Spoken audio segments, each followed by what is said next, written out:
Sejam bem-vindos ao Educational Leaders Podcast, o podcast dos líderes educacionais do Brasil. Eu sou o Marcos Talarico, estou acompanhado aqui de Salomão Borges e hoje vamos acompanhá-los nessa jornada.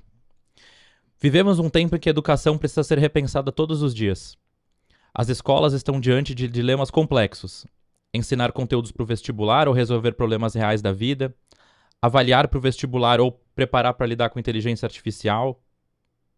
Neste episódio, queremos mergulhar profundamente nestas questões ao lado de uma das maiores lideranças educacionais do Brasil e uma pessoa que eu admiro demais.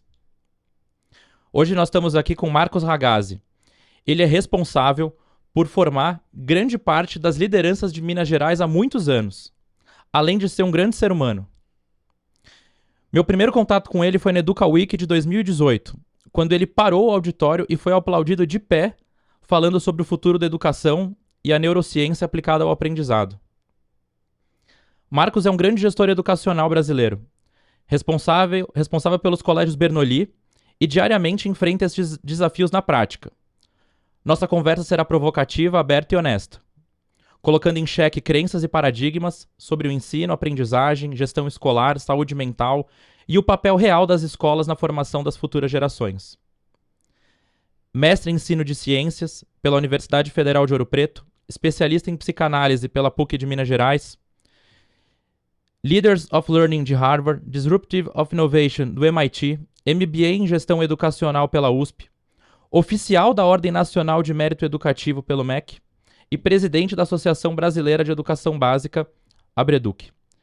E além disso, ocupando a sua maior parte do tempo, diretor das unidades escolares do Bernoulli Educação. Então seja muito bem-vindo, Marcos, seja bem-vindo, Salomão. Vamos começar. Marcos, acho que antes de entrar com profundidade nas questões da educação, conta um pouquinho pra gente sua trajetória, né? Acho que como é que você chega aqui nesse momento hoje, por tudo que você passou, em especial com esse grande número de certificados que você tem. Bom, muito obrigado pelo convite, eu queria agradecer demais vocês. Eu também tenho uma admiração muito grande pelo meu xará, né? Salomão, você é uma pessoa incrível, a gente já conversou aqui antes de começar o podcast e isso para mim é um prazer muito grande poder a gente falar sobre um capítulo muito importante da minha história, que é a educação, né? Talvez o capítulo mais longo e mais significativo de toda a minha história, né? Eu sou mineiro, eu fui para Brasília com 2 anos de idade, fui criado em Brasília. Meu pai era funcionário público, a minha mãe empregada doméstica, com muitas dificuldades para poder fazer com que a gente pudesse ter um futuro mais adequado. Uma parte da família queria que quando eu chegasse na adolescência eu não parasse de estudar para poder ir para o mercado de trabalho, porque eles diziam que pessoas adolescentes que não tinham um emprego fixo eram pessoas que poderiam ser vagabundas, né? Então, num contexto muito característico de 50, 45 anos atrás. Então, aí o que acontece é que eu começo a educação básica e fui muito elogiado logo no meu primeiro ano. Então, na alfabetização, falavam, nossa, mas ele lê muito bem.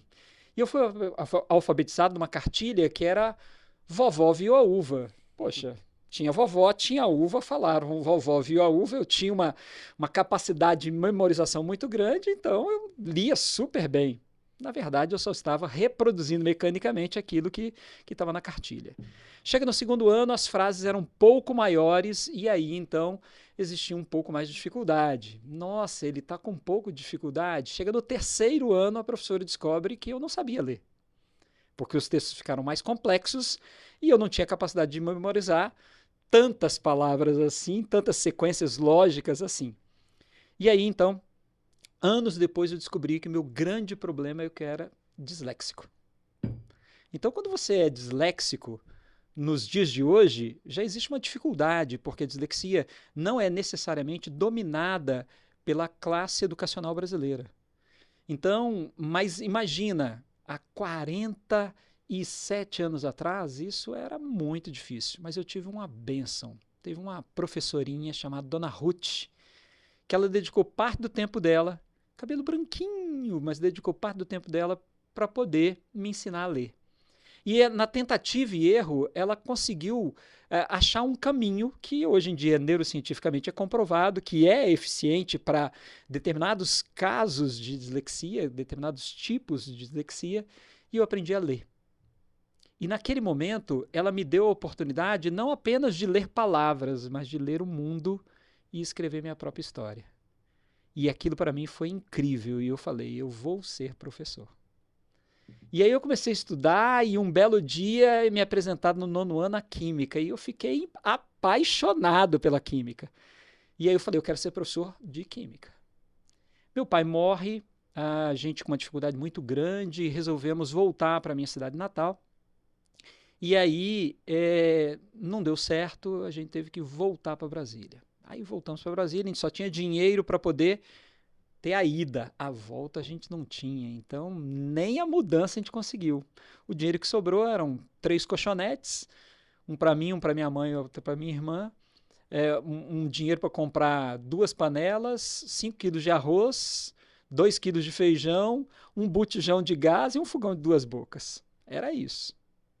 E aí eu voltei para poder estudar em Brasília. Mas a minha estada em Juiz de Fora, que é a minha cidade natal, durante 6 meses foi muito incrível para mim, porque eu cheguei no meio de um ano letivo e o conteúdo dado na 2ª série do ensino médio lá era o que seria dado na 3ª série do ensino médio em Brasília. E mesmo em química, que eu era apaixonado, eu tive dificuldade para poder entender um pouco daquele conteúdo, porque eu tinha perdido 6 meses de pré-requisito. Só que aparece um ser incrível na minha vida, que percebe as minhas dificuldades, e eu estudava numa escola que era uma escola particular, que eu tinha ganho uma bolsa de 85%, porque minha mãe foi lá com a minha irmã embaixo do braço. A minha irmã era uma criança com deficiência, ela teve um tumor cerebral, teve uma atrofia cerebral, então ela teve uma dificuldade muito grande. E a minha mãe foi lá pedir bolsa, porque a educação em Brasília, mesmo pública, era uma educação de alta qualidade, mas lá a educação municipal era bem ruinzinha. E aí eu fui para essa escola e esse professor, vendo aquela dificuldade, virou para mim um dia e falou o seguinte: o que você vai fazer sábado? Eu falei assim, minha mãe vai fazer faxina na casa dos outros, então eu tenho que tomar conta da minha irmã e ajudar nos afazeres domésticos da minha casa. Ele falou assim, tá aqui meu endereço, leva a sua irmã lá que eu vou te dar umas aulas. Eu falei, professor, o senhor não deve ter entendido. Eu não tenho condições. Ele falou assim, eu não falei que eu vou te vender aulas, eu falei que eu vou te dar aulas.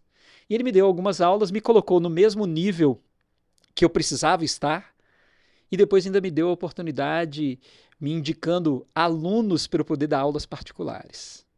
E esse cara foi incrível na minha vida.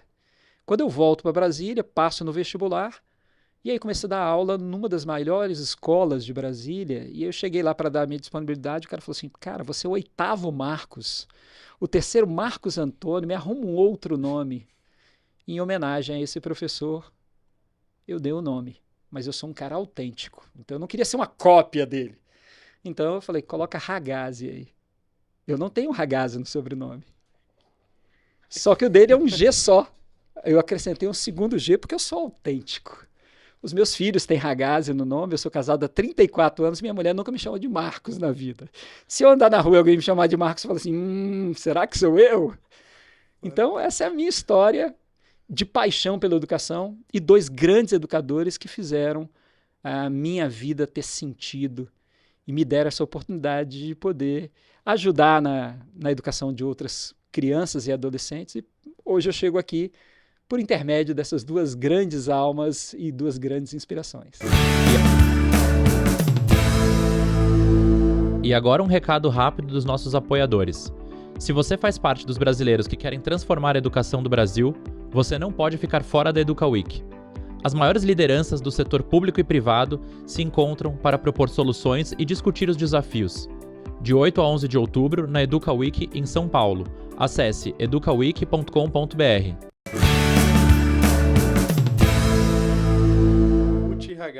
Ruth Ragazzi. Você ainda tem contato com o Ragazzi, com a Ruth, com algum deles? A dona Ruth, ela faleceu alguns anos atrás, ela já era velhinha, né? E o Ragazzi, em 2014, a gente fez um evento no Bernoulli chamado Jornada do Conhecimento, E aí eu fiz o convite para ele e ele veio e eu dei uma palestra e que o título da palestra estava associada à importância dos educadores na vida de uma criança, mesmo sem eles saberem as consequências de todo esse processo. Terminou, eu fui aplaudido de pé na palestra e quando ele foi sentar, eu falei, não, o senhor não senta não, porque essa palestra foi feita para o senhor. Fantástico. Eu fiz uma plaquinha, minha família entrou no palco, ele subiu ao palco e minha família foi entregar a plaquinha para ele. Né? Os meus filhos, os ragazes autênticos, foram entregar para ele a plaquinha e ele disse que esse foi um dos grandes momentos de emoção da carreira dele. E a gente não sabe quantas são as vezes que a gente encontra determinados alunos, determinadas pessoas que ou trabalharam com a gente ou foram nossos alunos e que de alguma forma eles dizem, você não tem ideia do como que você direcionou a minha vida sem necessariamente você ter querido fazer isso. Às vezes, eu sempre digo que a gente tem que fazer sempre o melhor, porque sempre tem alguém olhando. Então, quantas crianças na África do Sul tiveram sua vida mudada sem terem falado, tocado ou visto pessoalmente Nelson Mandela? Mas ele acabou sendo significativamente uma inspiração para uma juventude muito grande e que transformou o país. Né? Então eu acho que isso é a nossa função. A gente fala que existe uma palavrinha em japonês chamada Ikigai, né? Que quando a gente descobre o nosso Ikigai, que é aquilo que você tem o dom, aquilo que você é remunerado por, aquilo que faz sentido você fazer e aquilo que gera impacto na sociedade, a gente está fazendo bem. E os professores têm os professores que têm brilho no olho, paixão por fazer o que fazem, com certeza, mesmo sem saber o que é Ikigai, eles já acharam deles. Com certeza você é uma pessoa que tem muito brilho no olho. Ragazzi, encantado com essa história, confesso que fiquei surpreso, você também, né, Marcos? A origem do Ragazzi e essa autenticidade com os dois Gs, né? Fantástico, maravilhoso. Eu tenho uma pergunta aqui. Você acredita que as escolas brasileiras e a cultura instalada ensinam os alunos que o sucesso é mais importante que a honestidade? O que está por trás disso? Olha, essa pergunta é muito complexa e realmente ela é muito profunda. Eu não acho que necessariamente isso seja a escola. Eu acho que a escola ela é um elemento da sociedade e ela reflete a sociedade.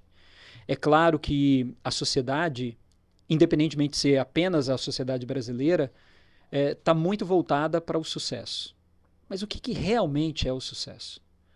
Será que Dona Ruth, que era uma professora de escola pública, numa cidade satélite de Brasília, ela não tinha sucesso? Né? Então, o sucesso é apenas o sucesso econômico? Será que o sucesso realmente ele está associado a bens materiais? Ou o sucesso é você fazer aquilo que você gosta, você ser realizado por isso? Então, o que eu posso afirmar para vocês é que hoje, mais do que nunca, é muito claro que é importante que nós possamos trabalhar com esses aspectos do desenvolvimento humano. Não quer dizer que no passado não existia isso, mas eram poucas as escolas que tinham essa visão. Não existiam, inclusive, documentos normativos da educação brasileira que dissesse que nós tínhamos que trabalhar todas as dimensões humanas, não apenas a dimensão cognitiva. E hoje, uma escola que tem que ser tida como uma escola de excelência é aquela que vai trabalhar todas as dimensões. Não só a dimensão dos valores, não só a dimensão cognitiva, não só a dimensão religiosa, não só a dimensão ética, não só a dimensão estética, não só a dimensão artística, todas as dimensões. Então, mesmo que uma escola não seja uma escola de cunho religioso, ela tem que trabalhar a espiritualidade, porque a espiritualidade não é necessariamente religiosidade. A gente vai estar falando de um sagrado, que é aquele sagrado interno, e que muitas das vezes a gente vai descobrir o significado ou o propósito da nossa vida quando a gente trabalha nessa dimensão. Então, escolas que visam apenas o sucesso são escolas que eu diria, como qualquer outro elemento da sociedade, que está trabalhando de forma muito rasa a sua função de ser e de existir. Só intensificando aqui a pergunta do Salomão, você enxerga que as escolas hoje elas preparam para competição ou para colaboração? Eu acho que isso é uma coisa que reflete muito. Reflete muito a sociedade, né, que a gente tem falando em sucesso, né? Com certeza. Olha, quando uma escola tem projetos, ela pode trabalhar muito a colaboração. Quando a escola não tem projeto, e quando eu falo projeto, não é apenas um projeto onde a gente tem um propósito para resolver um problema e a gente vai construir um projeto para poder resolver aquele determinado problema, né? Mas quando ela tem um projeto educativo, que isso é muito importante, ter nele a colaboração. Quando você tem alunos que são alunos novatos, que chegam numa escola e eles são recebidos por alunos que são alunos já veteranos e que vão ser aqueles alunos que vão apadrinhar os outros durante um determinado período, isso é trabalhar com colaboração. Me conta mais sobre isso. Eu acho que isso é muito interessante, que assim, imagina, você está chegando num determinado lugar, tudo novo, né? Tudo novo, você está num ambiente físico novo, num ambiente relacional novo, e você tem um grupo de 2 ou 3 alunos que vão te apresentar a escola, que vão te apresentar o manual do aluno, que vão te falar sobre o sistema avaliativo. Os próprios alunos. Os próprios alunos. Quebra a insegurança, né, da mudança. Isso é um projeto fantástico, que tem que estar dentro da estrutura da escola, e isso trabalha a colaboração. Quando uma escola vai resolver problemas de ordem disciplinar, é claro que precisa de uma determinada faixa etária para que isso possa acontecer. Mas no projeto dela, quem resolve os conflitos são outros alunos. Isso faz com que exista colaboração. Quando existem alunos que dão monitorias para outros alunos, isso é colaboração. Quando a escola faz projetos onde ela, de alguma forma, por exemplo, ela pega e trabalha com uma escola num outro país, num outro estado. A gente tem um projeto com uma escola indígena no interior do Pará, onde há um intercâmbio dos nossos alunos com os alunos deles. Os nossos alunos aprendem a cultura deles, eles aprendem coisas que talvez eles não tenham acesso, e nesse intercâmbio existe colaboração. Agora, a sociedade ela é pouco colaborativa. A sociedade não conseguiu ainda entender que 2 mais 2 não é 4. É sempre muito mais do que 4. Então a colaboração ela é muito importante. Quando a gente tem grupos de escolas, diretores de escolas, que visitam as nossas escolas e permitem que nós visitemos as escolas deles, que a gente troque experiências, que a gente faça benchmarking, isso é colaboração. E todo mundo sai ganhando. É aquela velha história que diz o seguinte: se eu tenho um chocolate, passo pelo Salomão, e o Salomão tem um chocolate, e a gente troca um chocolate, cada um entrou com chocolate, sai com chocolate. Mas se eu tenho uma ideia, Salomão tem outra, eu passo pelo Salomão, nós trocamos as nossas ideias, cada um sai com 2 ideias. Então, colaborar não significa necessariamente que a gente vai perder características competitivas. Porque eu trabalho num grupo educacional com fins lucrativos. E aí, por que eu não posso trocar com outra instituição que também tem fins lucrativos?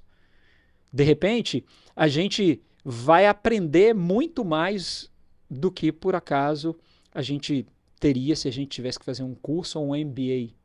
Às vezes, a prática, isso faz toda a diferença. Então, quando a gente tem essa mentalidade nas lideranças, é mais fácil de introjetar isso na cultura das instituições. Então, existem culturas realmente escolares que visam a competitividade.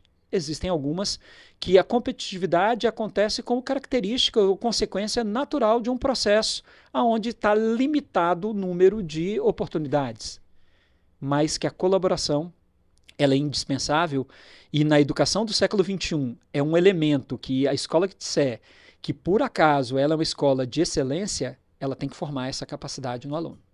Você falou em cultura. E o papel do líder educacional nisso? Porque a gente está falando, né, como você disse, uma escola com fins lucrativos. Muitas vezes tem que agradar os investidores, precisa agradar os pais. E nem sempre as escolas estão olhando o aluno na ponta, né? Como é que você enxerga esses dilemas éticos complexos? É muito complexo mesmo, mas eu digo uma coisa que é a seguinte: tudo tem que ser o aluno ao centro.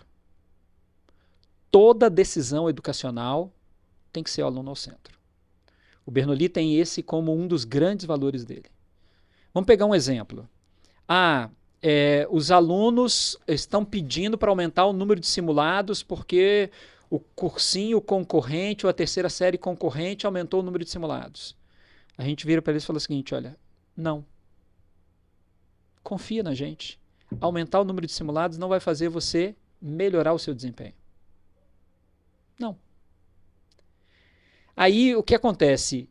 Teoricamente, era para a gente poder dizer sim, porque tem aquela ideia de que sempre o cliente tem razão. Isso é muito complexo. Porque nem sempre o cliente entende exatamente aquilo que é necessário para poder ter um determinado resultado. E aí, para poder não ser radical, o grupo de alunos que me procurou, eu virei e falei assim: vamos combinar o seguinte? Vamos fazer o seguinte: se vocês tiverem com uma frequência de 80% ou mais até o 5º simulado, a gente faz mais um 6º. Se vocês mantiverem, a gente faz mais um 7º. Mas mais do que 7 eu não vou fazer. Porque eu sei que vai cansar vocês e isso só vai trazer prejuízo significativo para vocês. Quando chegou no 5º, a mesma comissão virou para mim e falou assim: ô Ragazzi, a gente queria te agradecer porque você não sucumbiu à nossa pressão, mas vocês estavam certos. Inclusive, no outro cursinho, os alunos já não estão indo nos simulados porque eles não dão conta. Então isso é muito importante. É muito importante que a instituição saiba exatamente o que ela pensa, quais são os valores dela e não abra mão disso. Então, muitas vezes a gente para poder imaginar que sempre existe um orçamento, sempre existe uma receita, e aquele orçamento e aquela receita tem que remunerar os investidores, os sócios, as instituições mantenedoras. Muitas vezes as instituições públicas ou privadas mantenedoras precisam ter um determinado resultado para que ela continue existindo. Se a gente abrir mão do que a gente é só em função dos resultados, a gente não vai fazer uma educação de excelência. Então, é muito importante a gente deixar isso muito claro. Por exemplo, pais. A gente faz reuniões com os pais e explica para eles como é que é o projeto pedagógico. E aí teve um pai que virou para mim e falou assim: não, mas você não está entendendo, eu estou te pagando para você poder educar o seu filho. Eu falei assim: o senhor que não está entendendo, nós fizemos uma reunião dizendo para o senhor como é que nós educamos o seu filho. O senhor está me pagando para a gente poder educar segundo esses preceitos, porque nós acreditamos nesses preceitos. E é importante que o senhor também acredite neles. Porque juntos, família e escola, teremos o resultado, que é a formação completa e adequada para enfrentar os desafios do futuro. Então, nós precisamos estar juntos nessa situação. Se a gente for clientelista, ou seja, tudo que for pedido a nós, nós venhamos a acatar, nós estaremos fracassando. A gente diz que a coisa mais incrível em termos de um ser humano para torná-lo um fracasso é atender todos os desejos dele.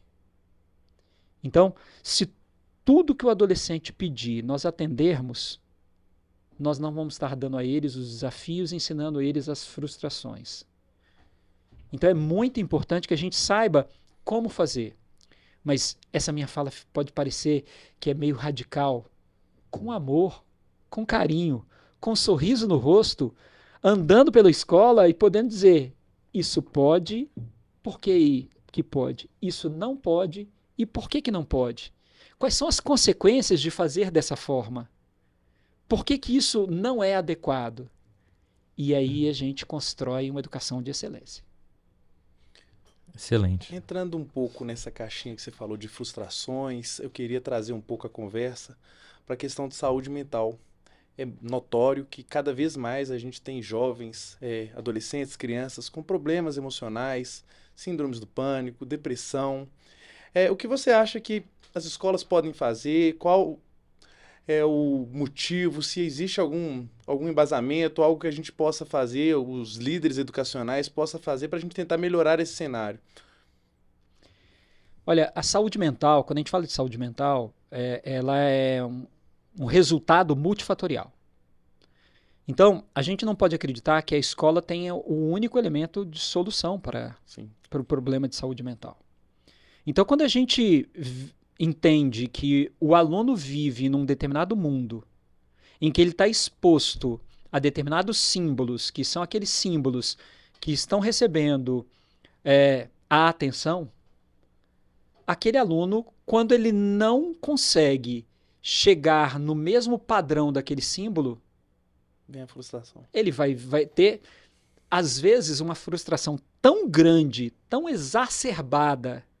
E se ele não se frustrou de forma micro ao longo de toda a sua trajetória, aquele pode ser um elemento de maior frustração de todos. E aí, aquela criança ou aquele adolescente pode ter problemas muito sérios. Então, para resolver esse problema, a gente precisa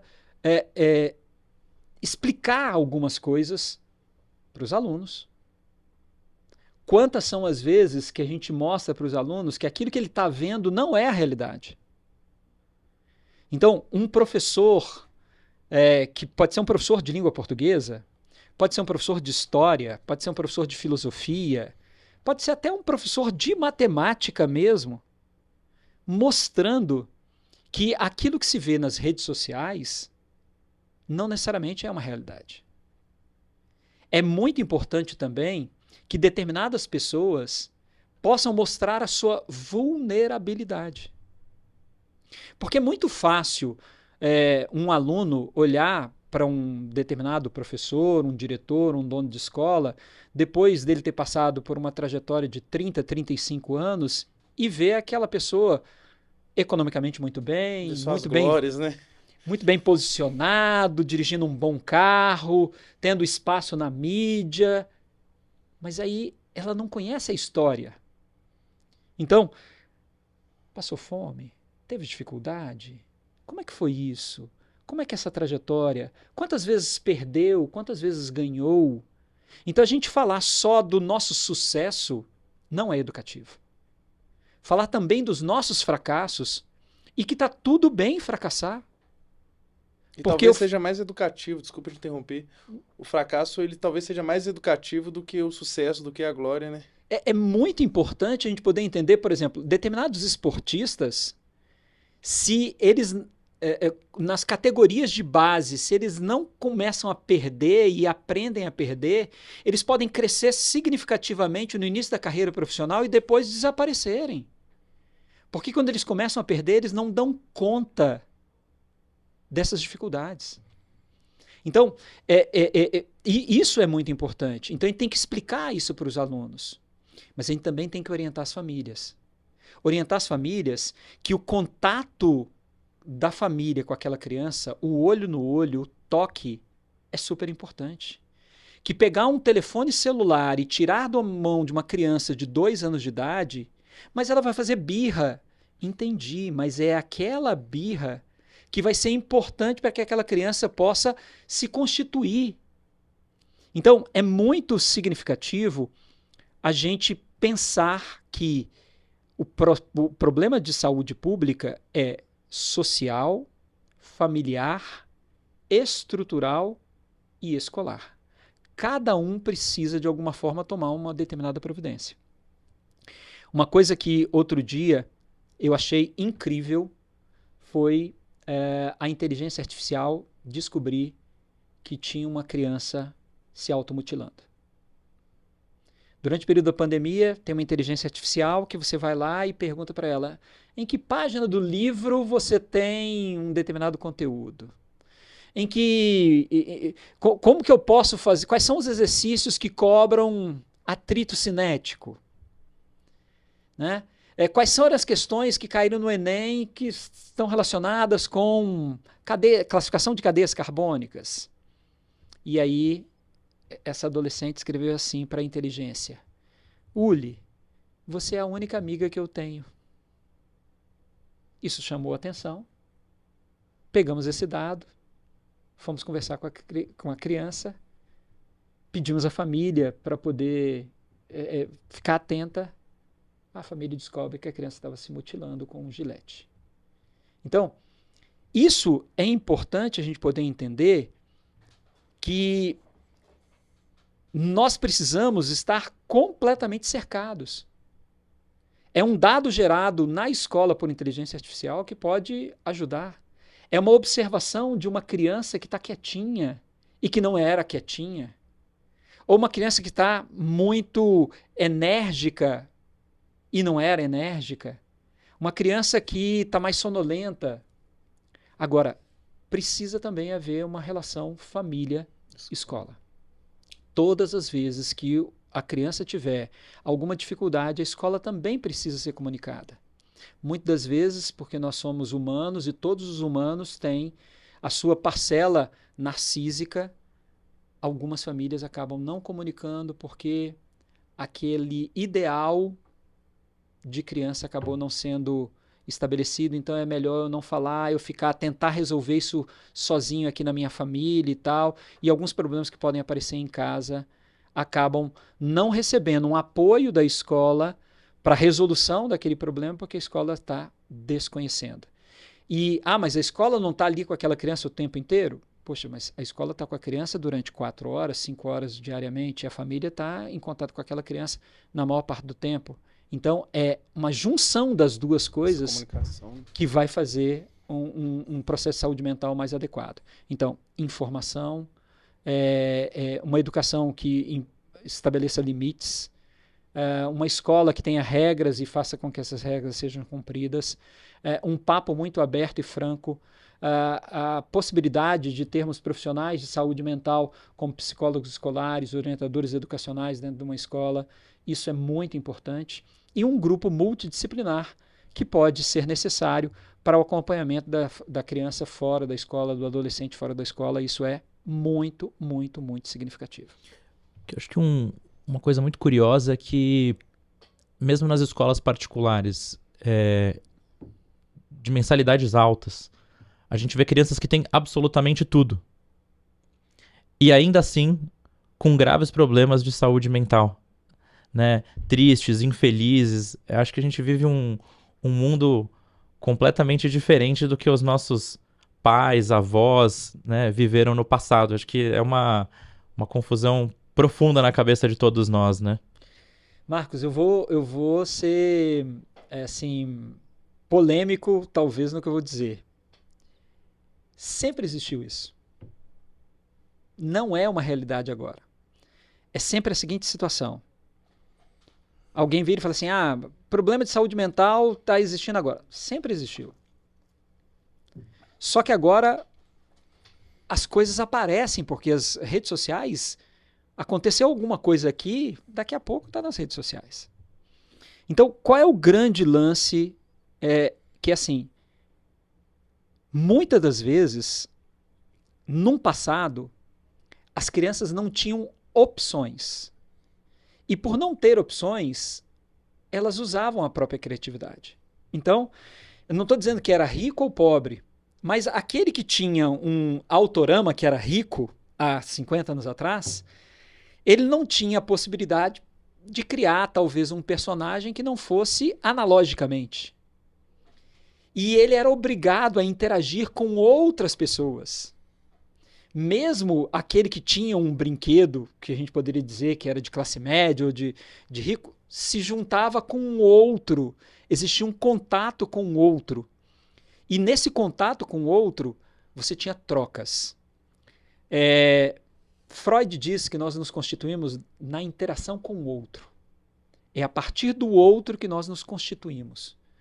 Então, se esse outro deixa de existir, a nossa constituição fica cheia de buracos. E mesmo que nós tenhamos elementos que são elementos materiais, existe um vazio muito grande. Então, todo ser humano é um ser de vazios. E aí nós acabamos minimizando esses vazios existenciais com a interação com o outro.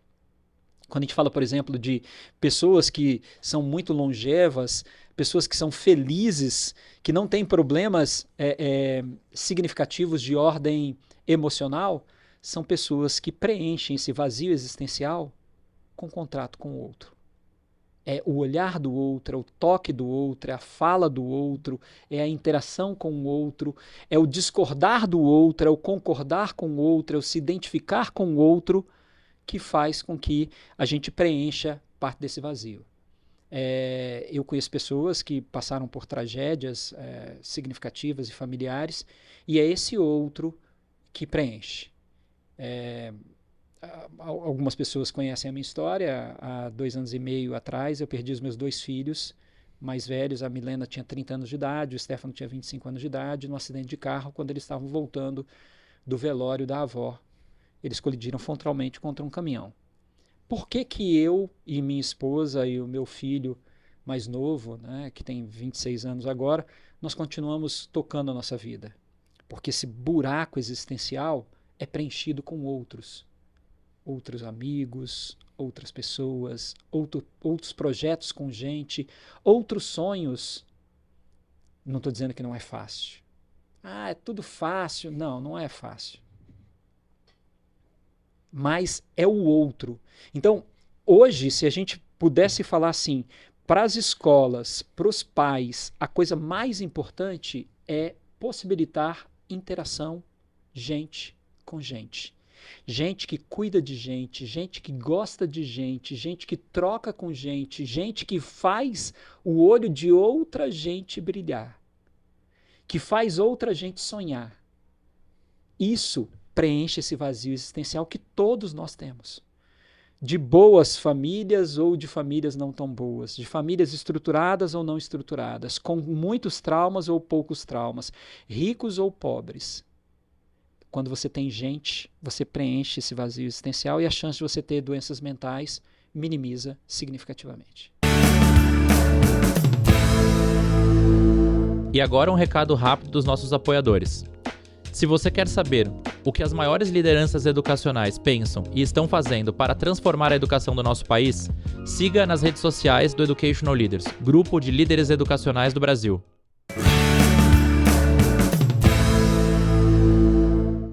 Trazendo um pouco aqui a questão das experiências e o verdadeiro sentido da aprendizagem, se hoje você pudesse substituir metade do tempo que um aluno passa dentro da sala por experiências práticas no mundo real, você faria isso? E quais seriam essas experiências? Ô Salomão, eu sou, por convicção, um sócio interacionista. Então, por ser um sócio interacionista, tudo que eu pudesse fazer para que fosse maximizada a interação, eu faria. Que vem muito com o que você acabou de falar. Exatamente. De interação, né? A coisa muito significativa é que no Brasil nós temos um projeto educacional que melhorou nos últimos anos, retirando alguns conteúdos, possibilitando que a gente tivesse currículos diferentes para alunos do ensino médio, aonde um aluno que tivesse habilidades e desejo de fazer, por exemplo, arquitetura, não precisaria necessariamente de estudar reação de Grignard, né?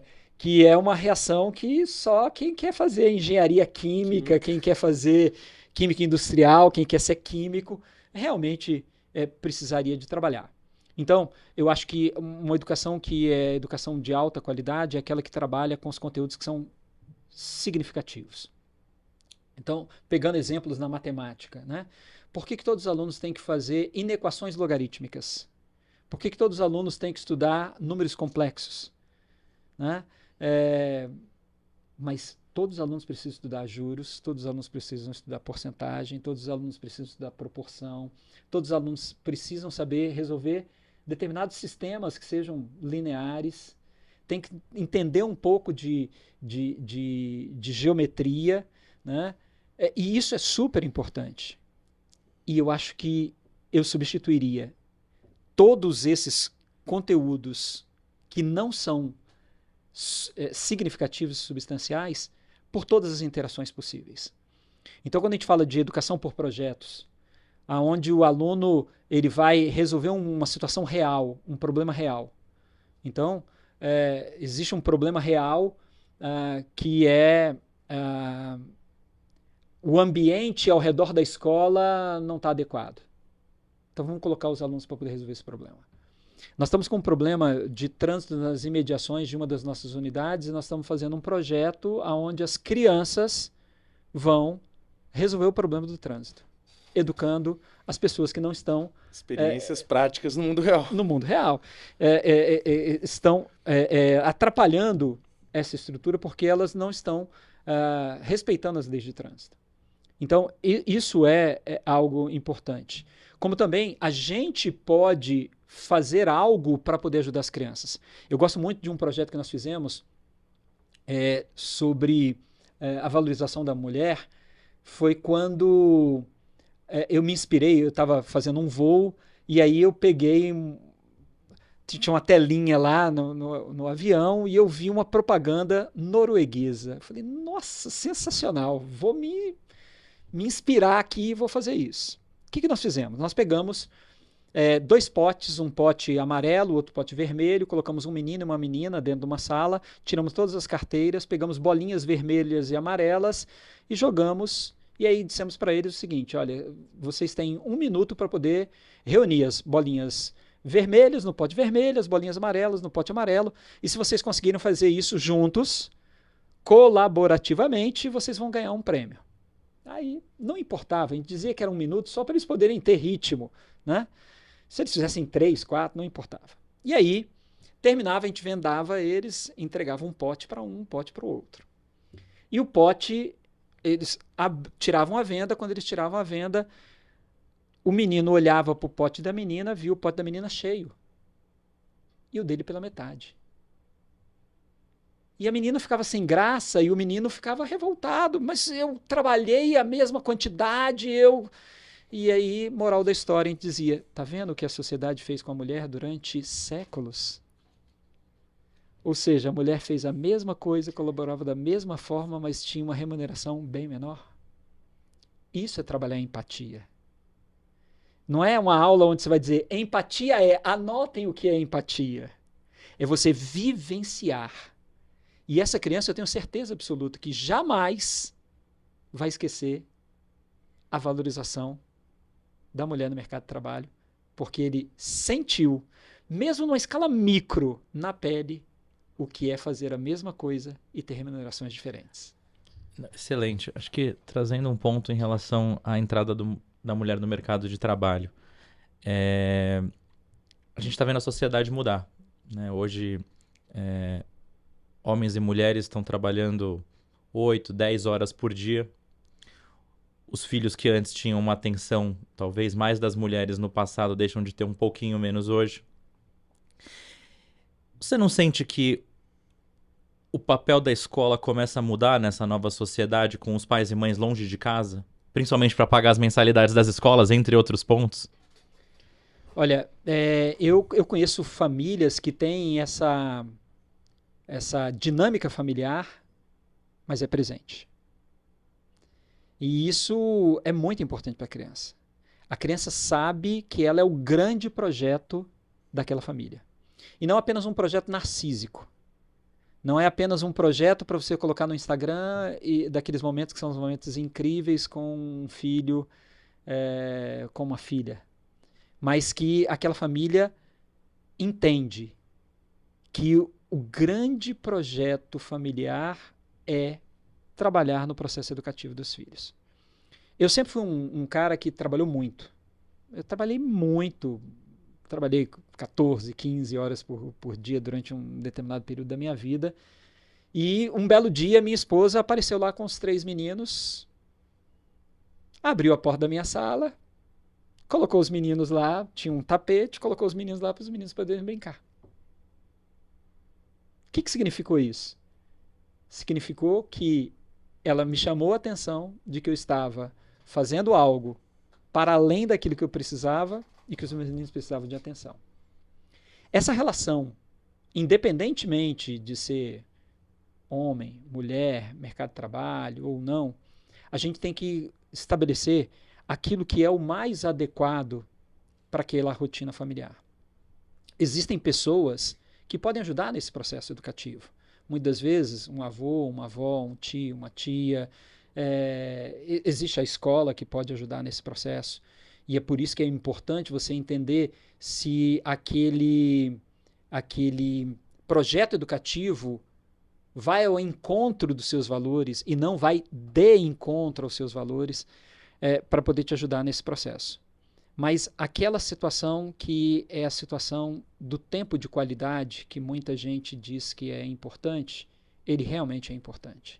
Quando você está com a criança poder entender que ela é importante para aquele casal, que ele é importante para aquela família e que não existe nada mais transformador para aquela família ou para aquela criança do que a atenção paterna e materna. Eu não estou diminuindo isso, porque ao longo da minha carreira eu também tive que me esforçar muito para poder realizar os meus projetos profissionais, porque existia um projeto familiar que dependia desses projetos profissionais, mas a gente precisa pensar sim nas crianças. A gente precisa pensar que nada substitui o olhar, o toque, o abraço, o cheiro do pai e da mãe. Então esse contato ele é imprescindível, mesmo que ele ocorra de forma periódica. E aí existem algumas outras realidades, que existem famílias onde a criança tem contato restrito com o pai ou com a mãe, em função deles não estarem mais vivendo juntos. A gente tem que tomar muito cuidado também com essas crianças, porque essas crianças precisam ter um tempo de qualidade com os dois. São os desafios do mundo moderno? São. Não são simples? Não. Mas existe uma coisa que eu acho que é muito importante, e a psicanálise ela deixa muito claro para nós, que é: nós precisamos ter as nossas necessidades atendidas. E uma necessidade é a necessidade de conexão e amor. Quando a criança se sente conectada com seus pais, quando ela se sente amada pelos seus pais, isso faz com que ela tenha muito mais chance de evoluir, desenvolver, estabelecer laços muito harmônicos, independentemente de serem laços profissionais, pessoais, amorosos, e que sua saúde mental também possa ser muito bem preservada. Então eu acho que esse é o grande desafio, a gente poder entender que a criança é a que mais precisa da nossa atenção. Não significa que um brinquedo vai substituir a falta de presença de um pai, ou já que o meu filho não tem tempo de qualidade comigo, eu vou deixar ele fazer o que ele quiser. Muitas vezes as crianças, inclusive, testam os limites só para poder saber se a gente vai brigar com elas, só para poder saber se a gente vai dizer não para elas, porque mesmo inconscientemente elas sabem que se a gente deixar elas fazerem tudo, talvez não seja sinal de que ela é tão importante assim para a gente, porque ainda está sendo colocada em risco. Muito bom. Salomão? Perfeito, muito obrigado.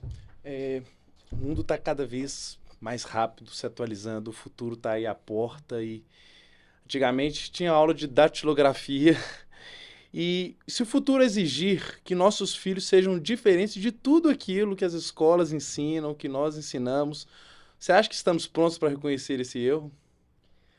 Salomão, eu costumo dizer que hoje é o dia mais lento do resto das nossas vidas. Vai ser só cada vez que passa mais rápido. Então, o que importa é a gente trabalhar com as crianças e os adolescentes aquilo que serão as habilidades que, não importa qual é o futuro, elas sempre serão necessárias. Então, por exemplo, pensamento crítico e analítico. Isso vai ser sempre necessário, independentemente de qual é a realidade, independentemente de quais serão as profissões que existirão no futuro. Então, pensamento crítico e analítico, colaboração, gestão das suas emoções, a gente aprender a aprender, o famoso lifelong learning. Aprendizagem ao longo de toda a trajetória, ela é super importante.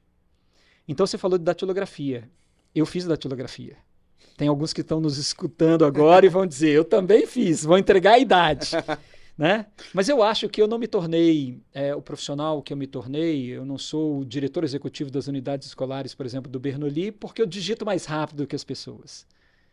E a datilografia, talvez ela seja, cada vez que passa, menos necessária. Então, hoje, quando eu uso uma ferramenta do próprio Windows ou do Google e eu falo, ele escreve de 5 a 7 vezes mais rápido do que eu digito. Mas encadear ideias, construir narrativas, ter valores éticos muito bem fundamentados, isso sempre será necessário. Criatividade. Então, se a gente pegar os profissionais que mais se destacaram no passado e perguntar o que eles tinham, raciocínio crítico e analítico, criatividade, capacidade de suportar quando não der certo, ou seja, está aberto às frustrações, abertura ao novo, capacidade de construir laços, capacidade de aprender coisas novas. Isso, então, é a receita do sucesso no passado, no presente e será no futuro. Então, eu tenho certeza de que as coisas vão mudar muito rapidamente. E aqueles que estiverem mais abertos a experiências novas e aprender coisas novas vão ter sempre um espaço reservado para eles, para que eles possam desempenhar muito bem qualquer que seja a profissão que venha a existir. Aprender a aprender. Aprender a aprender. Muito bom. A gente falou um pouquinho sobre essas novas habilidades. E como que você enxerga que a neurociência ela pode ajudar as escolas hoje em dia? Marcos, eu vou me basear na psicanálise, mas essa base também é neurocientífica, né? Freud diz que nós temos um princípio chamado princípio do prazer. A mente humana trabalha tentando maximizar o prazer e minimizar o desprazer. Então, quando a gente vai fazer alguma coisa, a chance de a gente procrastinar é grande se aquilo gerar algum tipo de desprazer para nós. Então, o que as escolas têm que entender? Que esse princípio do prazer, e que a neurociência deixa muito claro que todos os nossos cérebros são viciados em prazer. Então, o que queremos é obter o prazer o mais rápido possível e evitar a dor, o desconforto muito rapidamente, é a gente trabalhar com o prazer. Eu costumo dizer que é a função de um professor fazer com que aquela aula, aquele momento, aquele intervalo de convivência gere tanto prazer que dê vontade do menino voltar da próxima vez. A gente, como professor, vocês como alunos, em muitos momentos devem lembrar que de vez em quando um professor faltava e um outro professor ia substituir. E aí, quando você descobria quem era o outro professor, só existiam 2 comportamentos. Ou então, oba! O que esse cara fazia? Ele usava fundamentos psicanalíticos e neurocientíficos, que talvez sem ter conhecimento, que é gerar prazer. Quando gera prazer, a aula passa rápido. Quando gera prazer, você suporta o desprazer, porque o prazer está superando o desprazer. Um belo dia eu cheguei em casa, meu menino estava jogando videogame há mais ou menos umas 3 horas. A minha esposa tinha feito uma cirurgia, minha sogra estava tomando conta dele, ela acabou cochilando e ele ficou jogando 3 horas. E eu cheguei, ela ainda estava cochilando. E aí ele estava assim, ai, ai, ai. Eu falei, o que foi? Ele falou, que eu tô com vontade de fazer xixi, tem uma hora. Eu falei, mas pode parar agora. Ele falou assim, não, é porque senão eu não passo de fase. Ou seja, o desprazer físico da bexiga estar cheia e ele vontade de fazer xixi, ele suportou porque o prazer dele, de alguma forma, conseguir mudar de fase, geraria uma descarga de neurotransmissores associados ao prazer tão maior do que o desprazer que a gente suporta. Então o ser humano, muitas das vezes, ele abre mão de ter um prazer imediato porque ele sabe que lá na frente terá uma recompensa muito maior. Se os projetos educacionais fizerem isso, se a gente deixar as crianças serem felizes na escola, se a gente der a oportunidade das crianças poderem fazer coisas que elas gostam, por que uma prova de revolta dos malês tem que ser uma prova de 10 questões discursivas? Um aluno que é compositor musical não pode gerar uma letra, um enredo, ele não pode criar uma melodia e apresentar para poder provar que ele entendeu todas as dinâmicas e interações daquele processo social e histórico brasileiro?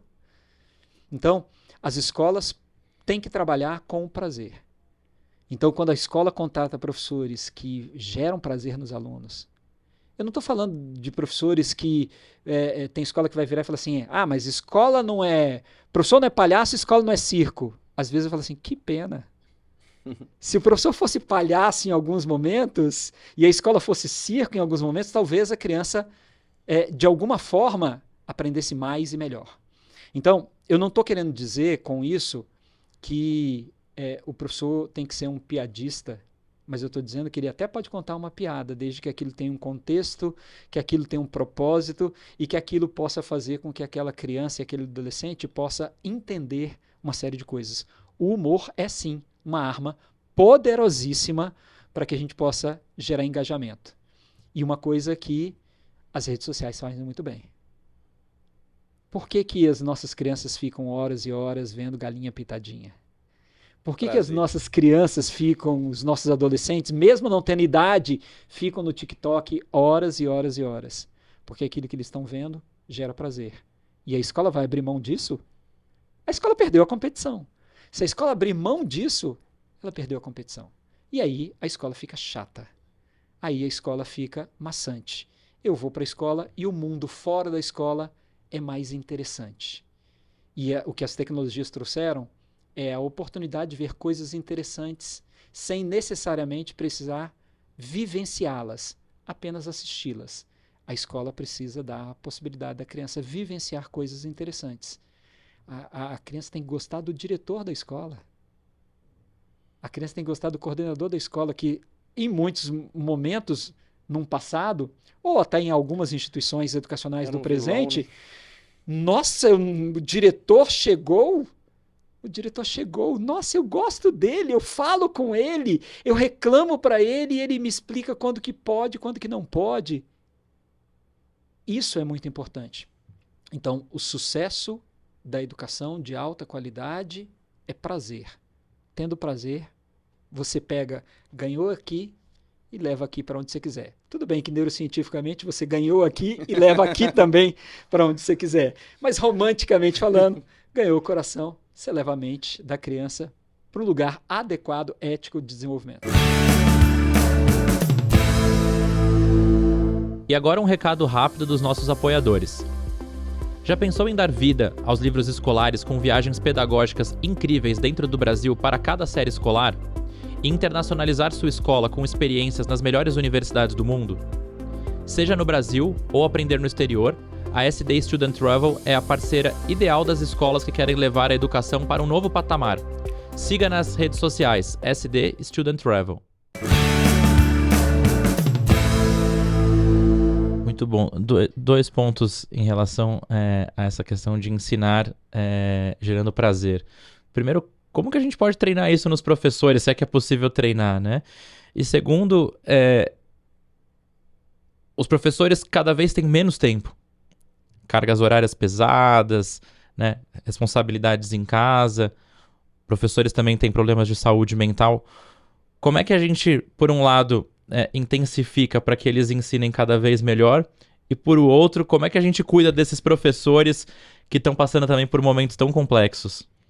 Bom, eu vou começar com cuidado, tá?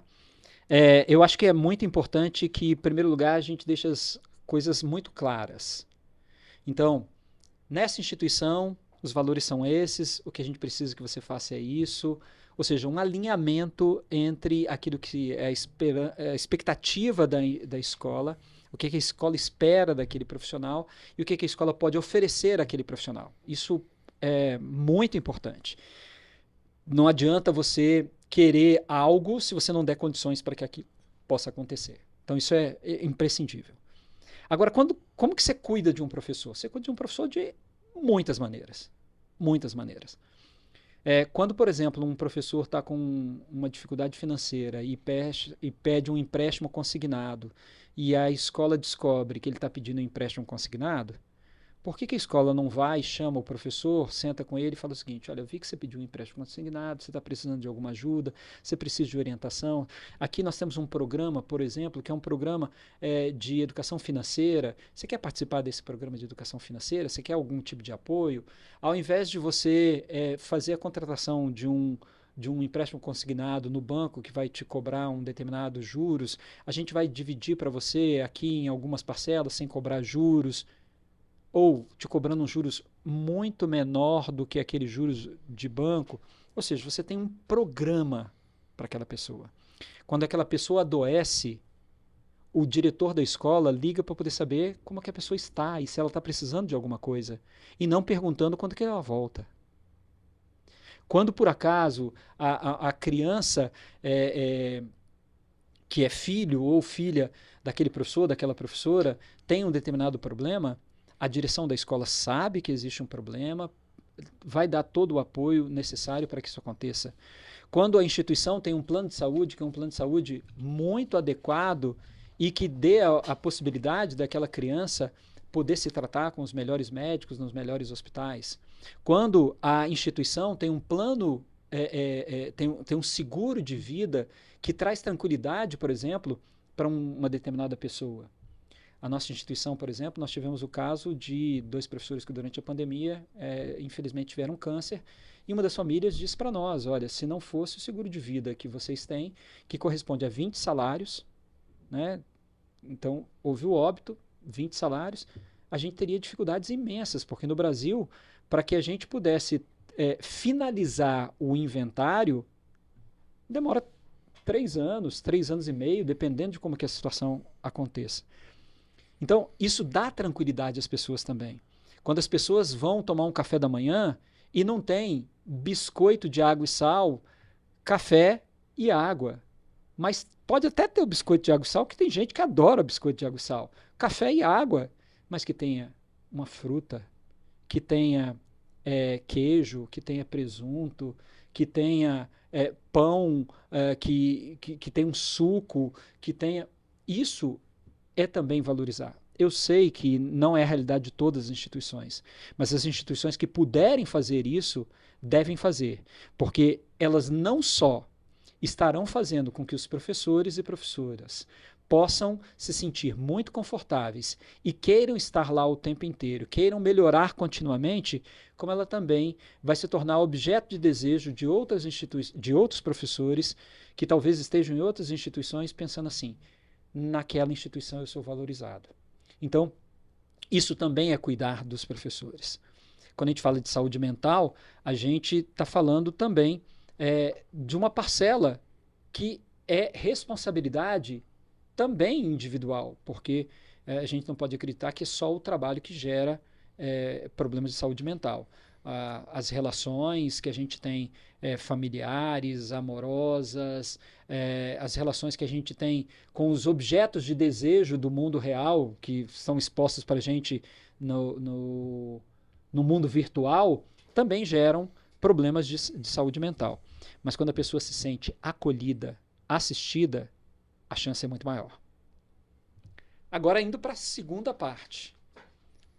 Mas por que eu vou trabalhar com prazer? Ragazzi, eu não sou um cara alegre assim, eu não sou talvez divertido, mas eu sou um cara que eu consigo extrair do meu aluno o grande potencial dele. Entendi, mas por que você tem que ser o elemento? Então imagina que eu sou um professor de literatura e estou dando figuras de linguagem e eu vou pegar uma tirinha. E aquela tirinha é engraçada. Eu não precisei ser o elemento gerador da alegria, do humor ou da satisfação. Mas eu peguei elementos que já existem e que são engraçados. Por que eu não posso, hoje com a inteligência artificial, é muito tranquilo de a gente poder fazer. Um professor de educação infantil descobrir, por exemplo, numa turma de crianças de 4 anos de idade, quais são os personagens que eles mais gostam. E ele vai lá na inteligência artificial, sem custo algum, e gera, inclusive, um videozinho de 1 minuto interagindo com os principais personagens que estão ali, e as crianças só de verem os seus personagens participando da aula e citando o nome delas, gerou um prazer imenso. Porque quando a gente fala prazer, a gente geralmente associa essa estrutura do humor, mas uma criança que vai ver a Peppa Pig falar o nome dela, e ela adora a Peppa Pig, e a Peppa Pig vai ter uma interação com a galinha pintadinha que a outra também gosta, e que vai falar sobre o bairro dela ou o time de futebol dela. Isso é incrível. Uma escola que tenha um evento como, por exemplo, o Talent Show. Por que a criança tem que ser talentosa apenas no cognitivo? Tinha uma criança na nossa escola que era uma criança muito tímida, com uma dificuldade de socialização. O Talent Show vem e ela leva o violino e ela dá um show. E ela se sentiu o centro da atenção. Aquilo gerou um prazer e ela ficou tão feliz das outras irem lá e falarem: nossa, você toca super bem. Nossa, leva o violino outro dia para você tocar para a gente na hora do intervalo. Aí você vira e fala assim, uma criança de 6 anos de idade gerou prazer. Então esse prazer não necessariamente tem que ser numa aula preparada. É claro que o professor, ao preparar a aula, tem que tentar pensar. Eu estou preparando a aula, vamos lá, a minha sequência didática vai fazer o quê? Eu vou fazer isso, vou fazer isso, vou fazer isso, vou trazer isso daqui. Os alunos amam. Que criança não gosta de dinossauro? Tem uma época da vida deles que tudo para eles é dinossauro. Gente, vamos resolver o problema de um mundo fictício dos dinossauros e que depois você faz uma transposição para o mundo real. Gerou prazer. Agora, tem que ter boa vontade. Muitas das vezes a pessoa nem sabe que esse caminho existe. Por isso que é importante que nós tenhamos formação continuada na escola para poder mostrar exemplos concretos, exemplos reais. E uma troca. A gente falou de colaboração aqui. Uma escola muito, muito eficiente. Os professores, na hora do intervalo, comentam o que eles fizeram e deu resultado.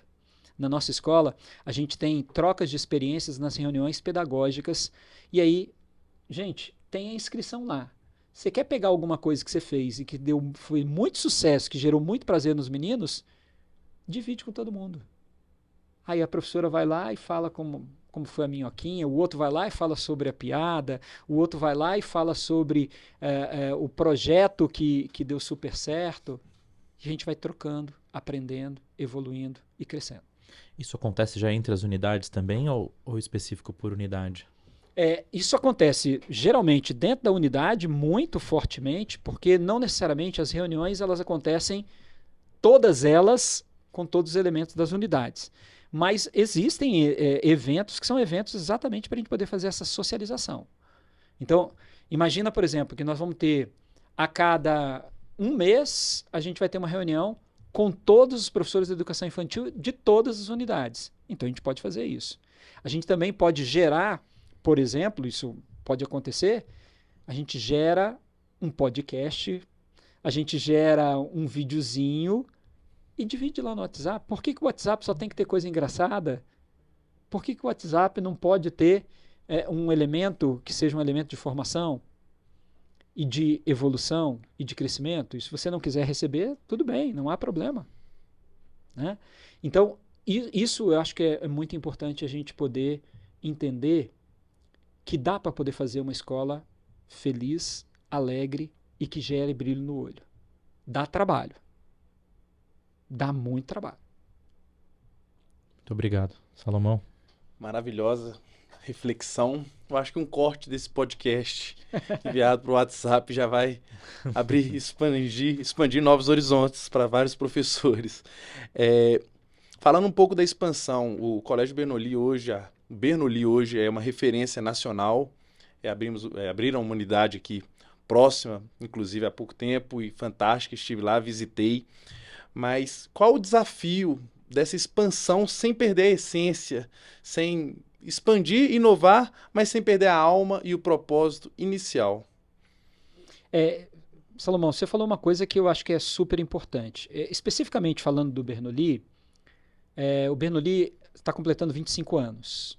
Eu estou no Bernoulli há 23, né? Esse é o meu 23º ano de Bernoulli. Eu cheguei para a gente poder abrir o primeiro colégio, né? A gente não teve nunca um ano que a gente foi menor do que o ano anterior. E nunca teve um ano que nós fomos pior do que o ano anterior. Então a gente sempre diz que é o seguinte: hoje nós somos melhores do que ontem, mas pior do que amanhã. Então é a mentalidade. Então essa mentalidade é aquilo que faz com que a gente possa ter sonhos e realizar esses sonhos. O grande desafio é o desafio de você manter essa cultura. Então, porque quando você mantém essa cultura, você vai gerar nas pessoas essa vontade de fazer mais e melhor. Então, os professores, por exemplo, que vão sendo contratados, porque a gente vai abrindo mais turmas, vamos contratando os professores. Eles precisam ser muito bem selecionados. Tem professor que vira e fala o seguinte: eu não aguento mais, é a 12ª etapa do processo de seleção. Mas eu preciso ter a certeza que você comunga dos mesmos valores, que você está preparado para poder ofertar o nosso projeto educacional. Eu não posso deixar que você entregue um Bernoulli que não é o Bernoulli que nós queremos. Então isso é muito significativo para nós. Esse processo é um processo que a gente, quando vai abrir uma unidade, a gente pega o corpo técnico-pedagógico e a gente não contrata com um mês para abertura. A gente contrata, quando a gente contrata assim, muito em cima da hora, são 6 meses antes para a pessoa poder vivenciar essa cultura. Então, nessa unidade que você conheceu, o nosso diretor, ele fez uma imersão para poder entender tudo que é a história do Bernoulli, entender quais são os nossos valores, entender como que todos os nossos departamentos funcionam, para poder trocar figurinhas com outros diretores que também abriram outras unidades para poder entender quais são as dificuldades, quais são os desafios. E esteve ali ao longo de um processo inteiro monitorado para poder replicar a nossa forma de ser, de existir e de pensar a educação. Então esse é o grande desafio, que é ter pessoas que continuem acreditando nesse projeto educacional, preparadas para poder fazer com que a cultura seja firme e forte, porque cultura forte gera resultado significativo. Cultura fraca faz com que haja uma descaracterização da instituição e a instituição se perde ao longo do tempo. E se tem uma coisa que a gente prima muito, é exatamente por manter esses valores, fazendo uma escola feliz, porque isso é super importante para a gente, mas séria. Séria não quer dizer carrancudo, mal educado, que a gente vai xingar as pessoas. Sério quer dizer, vamos planejar, vamos errar. A gente vai admitir o erro. Falhei, está falhado, não se falha mais nisso. Mas que está ali entregue. Pessoas que querem se entregar a esse projeto para poder ter orgulho de poder dizer: eu contribuí para a sociedade, eu contribuí para que alguma criança tivesse a oportunidade de ter um futuro ou realizar um sonho que, se talvez eu não estivesse ali, ela não conseguisse. Maravilhoso. Estamos caminhando aí para o último bloco. Acho que as duas perguntas aqui. Quando você pensa no legado que você quer deixar como gestor escolar, o que você gostaria profundamente que alunos e professores lembrassem sobre você daqui a muitos anos? Ô, Talarico, aí você vai me fazer chorar, né? Eu sou meio manteiga derretida. Eu gostaria que as pessoas falassem algumas palavras. Vou usar duas palavras. Uma é entrega, né? Então eu acho que quando você se entrega, isso é assim incrível. Quando você interage com alguém e a pessoa não está entregue àquela relação, àquela interação, eu acho que não valeu a pena. Eu acho que a vida é curta demais para a gente poder ser superficial, né? Então, eu sempre procurei entregar o meu máximo, a minha energia, a minha força. E a outra coisa é que eu fui correto, né? Então, eu acho que entrega e correção, eu acho que isso são coisas que eu gostaria que as pessoas lembrassem. É claro que eu falhei, posso não ter sido coerente em alguns momentos, porque isso, obviamente, é da natureza humana. Talvez eu possa não ter sido justo o suficiente sobre algumas perspectivas, mas existia verdade, né? Porque quando você fala de verdade, eu acho que isso é importante, porque junta as duas coisas. Só pode existir verdade se você tiver entrega e correção, né? Então eu acho que essas duas coisas podem ser resumidas em verdade. Eu procurei ser o mais verdadeiro possível e mais intenso possível e não poupei energia para poder tentar fazer melhor. Que maravilhoso. Salomão, deixo com você a última Para pergunta. deixar uma pulguinha atrás dos nossos ouvintes, dos nossos telespectadores, eu gostaria que você deixasse uma pergunta, uma reflexão para os líderes educacionais do Brasil, para a gente poder encerrar o nosso podcast com uma reflexão, alguma pergunta para os líderes educacionais do Brasil. Nossa, que responsabilidade! Olha, gente, quando a gente fala de liderança, a gente fala sobre inspiração. Eu não consigo dissociar. Se a pessoa é o meu líder, é inspiração. Então a pergunta que eu deixaria é o seguinte: o quanto nós estamos sendo líderes educacionais? Portanto, o quanto nós estamos inspirando o corpo técnico-pedagógico das instituições, as famílias das instituições e os nossos alunos. Se todos os dias a gente pensar em alguma coisa que a gente pode fazer, ter um determinado comportamento, ter uma determinada ideia para poder inspirar, eu acho que a gente está caminhando em termos do sucesso. Mas a pergunta é, o que você está fazendo para poder inspirar essas pessoas? Excelente pergunta. Maravilhoso. Excelente. Ragazzi, muitíssimo obrigado. Você é uma inspiração. Deu uma alegria enorme ter passado esse período aqui com você. Meu muito obrigado. Salomão, últimas palavras, depois passo para o Ragazzi também. Prazer inenarrável estar aqui com você. Muito obrigado por se dispor, vir aqui bater esse papo com a gente. Aprendemos muito em 1 hora, né, Marcos? Aprendemos muito, muito, muito. Somos agradecidos, agradeço em nome da Educational Leaders e espero poder te encontrar na Educa Week e aprender mais. Muito obrigado. Gente, eu que agradeço demais. O Marcos tem um carinho por mim assim, muito grande, eu sou muito grato. Quantas foram as vezes que ele já demonstrou isso para mim. O convite foi aceito com muito carinho também, porque eu também tenho um carinho muito grande por você. Você é um cara empreendedor, você é um cara visionário e eu tenho certeza que os seus projetos ainda vão ser muito exitosos, como já são. E, Salomão, foi um grande prazer te conhecer. E, pessoal, eu espero que de alguma forma eu não tenha chateado alguém com as minhas palavras, mas pelo menos foi a minha verdade. Eu acho que isso é muito importante, a gente poder estar aqui. Como eu falei, é entrega, é verdade, e eu espero que tenha servido de alguma forma para a gente poder refletir um pouco sobre tudo isso. E a educação brasileira, eu tenho certeza que vocês vão trazer aqui grandes gestores, grandes educadores que vão poder contribuir com esse projeto que é incrível. Parabéns, o Brasil precisa de muita gente pensando a educação, porque não se faz educação sem muita pluralidade. É plural. A ideia que é única, ela não é eficiente para uma educação de alta qualidade. Valeu, gente. Obrigado. Muito obrigado. Senhoras e senhores, esse foi mais um Educational Leaders Podcast. Muito obrigado. Fiquem com Deus. Tchau, tchau.